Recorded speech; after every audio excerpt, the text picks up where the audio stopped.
Protein is essential for life. We need protein to build muscle tissue, to make enzymes for our metabolic activity, to form the protective layer of our skin, to make DNA. In fact, for most processes in our body, there are thought to be 19,000 different proteins in the human body, all with different specialized functions and locations. Most people get a lot of their protein from their diet, specifically from meat. But what about the rest? In this video, we're going to look at a mycoprotein, which is protein derived from fungi rather than animal tissue or other better known sources. So let's row back a little. What is protein?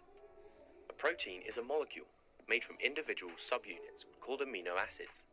Our body needs 20 different amino acids to make up all of the different proteins inside it. Our bodies can synthesize 11 of these amino acids itself, but we need to take 9 of them in through our diet. These 9 are called essential amino acids.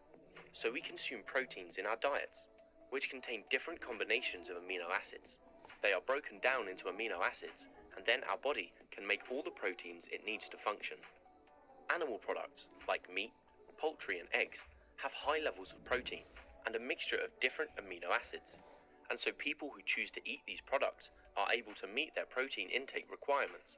But there are some people who do not want to consume animal products. Vegetarians, vegans, people who have an allergy, or just don't like eating meat. How do these people get enough protein and a balance of essential amino acids in their diet for their body to function properly? One answer to that question is mycoprotein. Mycoprotein is a protein that is derived from a species of fungi called Fusarium venenatum. Let's have a look at how mycoprotein is made. The fungus is cultured in industrial fermenters, which is basically a large container of fluid and microbes. The fermenter is filled with a sterilized water and glucose solution. A starter culture of the fungus, Fusarium venenatum, is added, which use the glucose for respiration. Over the next 5 weeks, more sterile glucose, ammonia gas, and oxygen from the air are added to provide the fungus with the right conditions to grow. The ammonia is a gas which contains high levels of nitrogen. The nitrogen is used by the fungus to produce amino acids, which in turn makes up proteins. The oxygen in the air and the glucose allow the fungus to respire aerobically. Over the 5 weeks, given the optimum pH balance, temperature, nutrient concentration, and oxygen conditions, the fungus grows rapidly, doubling its biomass every 5 hours. The fermenter has a cooling system to remove excess heat generated by the respiring fungus. At the end of the 5 weeks, it's time to harvest the mycoprotein.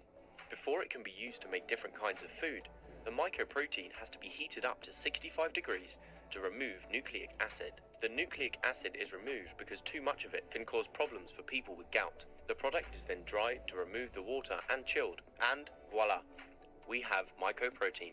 Once dry, the mycoprotein can be used to make vegetarian versions of meat products, like vegetarian sausages, burger patties, or mince.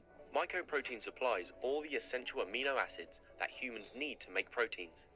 It is also low in fats, so it can be a healthy protein source in our diet. As well as being a good source of protein, mycoprotein is very efficient in terms of growth and has a reduced environmental impact compared to traditional meat protein sources.